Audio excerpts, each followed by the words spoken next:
Manakala di hulu Sungai Pahang ada satu tempat nan masyhur namanya Lubuk Pelang di Bukit Ketupat, Jerantut.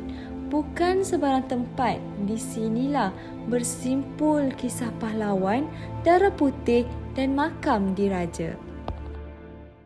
Di Sungai Tekam, tinggallah seorang batin. Takdir Tuhan, dari sebatang bulu betung muncul seorang puteri berdarah putih. Aneh benar hari ni. Buluh betung ni berkilat semacam. Allahu Akbar. Seorang anak dara. Ampun. Ke, tak tahu dia mana asal ke.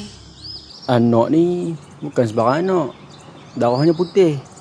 Ini tandanya anak pilihan Tuhan. Negeri di hulu ini redup. Tempatnya molek. Buminya tenang. Tuanku, orang kampung menyebut tempat ini Lubuk Pelang.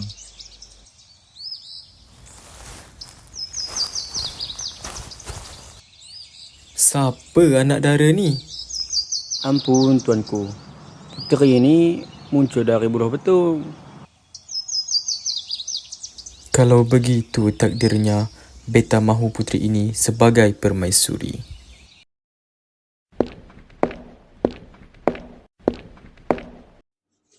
Ampun tuanku, patut nak pergi ke Pekan dan ke Aceh. Patut bawa utusan persahabatan. Gila. Tapi ingat, jaga maruah Pahang.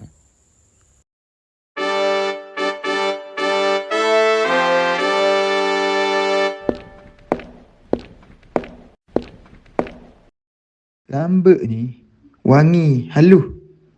Tak pernah beta jumpa sebelum ni. Ampun tuanku Aceh, itu rambek permaisuri Pahang. Kalau begitu, Pahang ada benda yang patut beta miliki.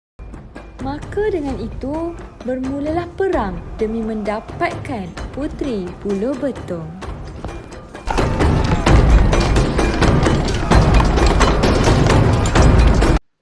Kalau beta kalah, tanahkan beta kat Pahang. Kalau Sultan Pahang kalah, biar batu ni Aceh jadi tanda. Selagi beta bernyawa, Pahang tak akan tunduk. Tuanku, undur. Patut halang mereka. Apa tuanku? Patut setia sampai mati. Pahang, jangan biar maruah jatuh.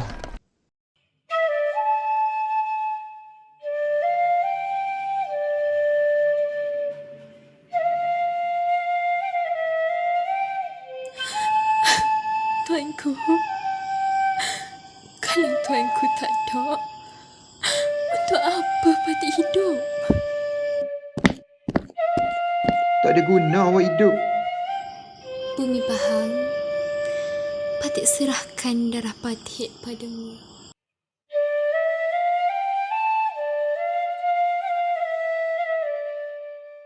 Tiga jasad dimakamkan di Lubuk Pelang. Sultan Abdul Jamil menghadap Sungai Pahang. Di sisinya Datuk Budiman dan di hujung kaki Puteri Buluh Betung.